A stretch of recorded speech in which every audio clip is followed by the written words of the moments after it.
Жишээл Хувлаа бол одоо мань хүн бол нөгөө хятад соёлд их орсон хүн байсан гэсэн шүү дээ. Тийм учраас ер нь флоттой болох хэрэгтэй байна гэдэг бодлого гаргая гэсэн чинь флоттой болохын тулд чи хятад түшмэл ажилд авах хэрэгтэй болно. Өчнөө одоо хэдэн 10,000 магадгүй 100,000-аар тоолох ажилчид тэгж барьна шүү дээ. Тэгээд далайчид бэлдэн нөгөө монголчууд ч одоо нэг амар мундаг далайч болох магадлал их багтай. Тэгэхээр хятад далайчид бэлдэн тий.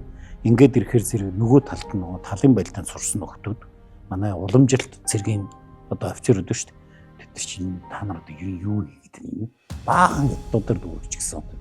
Чи яа цэрэг болдیں۔ Ингээд хятад тогтолцоог дагаж энэ байлдаанд агууллаа хөрвүүлдэг гэсэн нэг хэсэг.